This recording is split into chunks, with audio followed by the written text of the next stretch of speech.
The trouble started on a crisp morning when my cows froze at the edge of the pasture, their heads lowered, eyes fixed on the ground like it was cursed. It wasn't ghosts, Thuff, it was wet cement.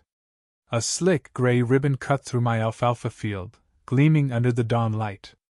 And there, in a neon yellow hard hat, sipping iced tea like she was at a garden party, stood Margaret, wavy-wying at me with a smile that could choke a snake. I hadn't approved this. No one had even asked? But Margaret, the self-crowned empress of the neighborhood association, had decided my land was her personal playground for a community walkway she swore would knit our little suburb together.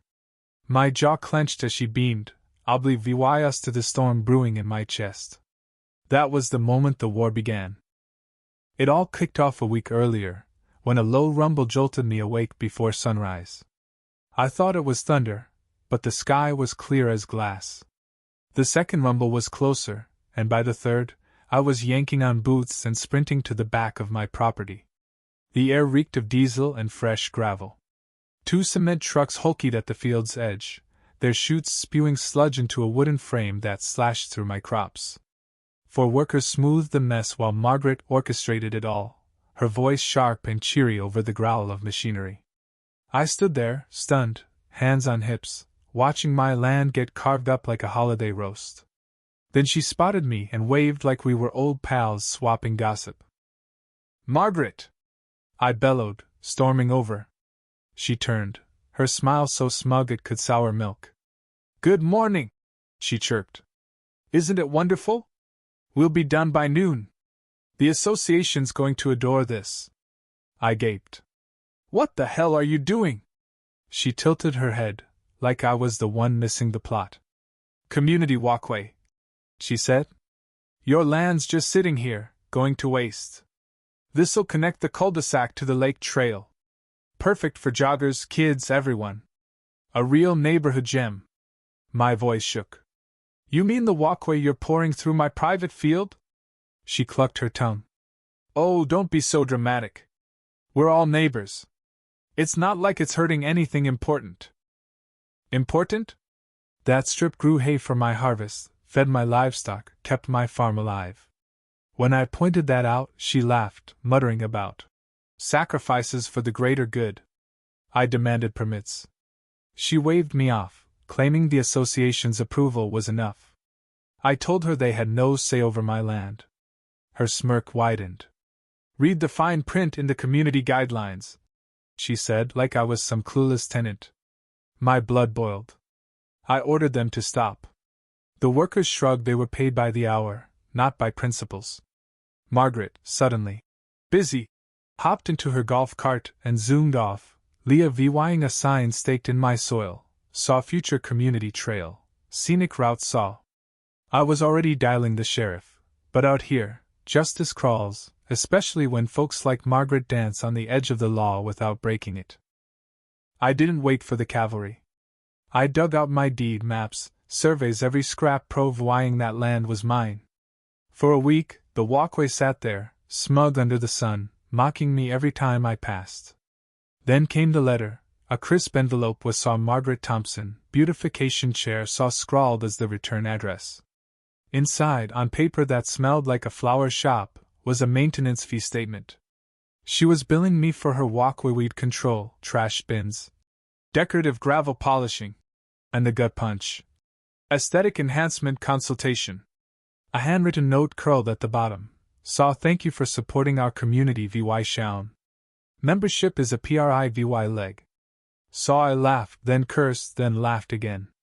But it wasn't funny. It was a declaration of war. I poured coffee, sat at the kitchen table, and started a battle plan, listing every offense and every move I'd make to crush her.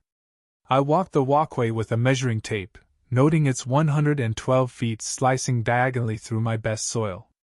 Cracks were already spiderwebbing where irrigation runoff softened the ground. I snapped photos, making sure her sign starred in a few. At the county records office, I spent hours confirming my deed and surveys, vying the association's border stopped 3 lots shy of my fence. My land was never theirs to touch. At the sheriff's office, Deputy Harris, sipping stale coffee, listened to my tale. You're saying Margaret Thompson poured a sidewalk on your land and saw you for it? He asked, chuckling. I nodded. He jotted notes, promising to make calls but warning that CIVYL disputes take time. Got photos of the equipment? Wheel tracks? I did. He grinned. Good. If she skipped permits and it's wrecking your crops, that's property damage. He leaned back. Last year, she paved over a drainage ditch because it was ugly. Flooded half the street. She also tried to fine a guy for a woodpecker pecking her fence. My cousin Emily, a legal assistant, dove into the association's records and hit pay dirt. The group was just a voluntary club, not a governing body, with no power unless owners signed agreements. Margaret's approvals were smoke and mirrors, meetings cancelled, votes faked, sometimes using names of people who didn't even live here. Meanwhile, the walkway cracked wider, pooling water and drowning my crops. Margaret, unfazed, planted flower beds and solar lights, humming like she was on a home makeover show. When I confronted her, she called it a shared space, and rambled about seasonal color enhancement. I stared, wondering how someone could be so unhinged. I flew my drone, capturing every flaw in her concrete catastrophe, and posted a video online. Saw association chair builds illegal walkway, charges farmer to maintain its saw. It blew up 15,000 VYUs overnight. Neighbors piled on with their own Margaret horror stories, repainting mailboxes, ticketing pumpkins, banning booths left on porches. A CIVYL engineer, Mike, inspected the walkway, muttering, "No rebar, no base, illegal as hell." He showed me brittle chunks of concrete, predicting it'd split in months. I uploaded another video with his findings, captioned, "Saw ego versus property rights saw." Margaret marched to my porch with two nervous board members, while VYing a folder of proof. I didn't touch it. "You built on my land, billed me, fake votes, and skipped permits," I said. "I've got drone footage, an engineer, and witnesses. Want to talk defamation?" Her face flushed, her lackeys tugging her away as she hissed, "This isn't over." It wasn't. I sent a cease and desist letter, backed by Emily's attorney friend, citing trespassing and damages. When Margaret tried to petition to save the walkway, I hit harder. An audit froze the association's bank account after uncovering spot trips and trail planning courses on their books.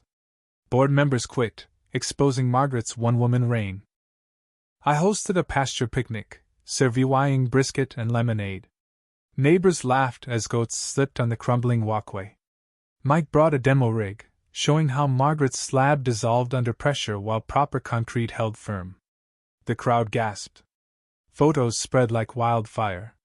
Margaret stayed away, her house quietly listed for sale. In court, her lawyer floundered as I presented deeds, drone clips, and fake votes. The judge didn't flinch, ruling for me: remove the walkway, pay for crop damage, take a property law course. The room buzzed as Margaret shrank in her seat. The demolition crew arrived at dawn, shattering the walkway in hours. I scattered wildflower seeds over the fresh soil. Neighbors helped plant, and kids ran through new grass.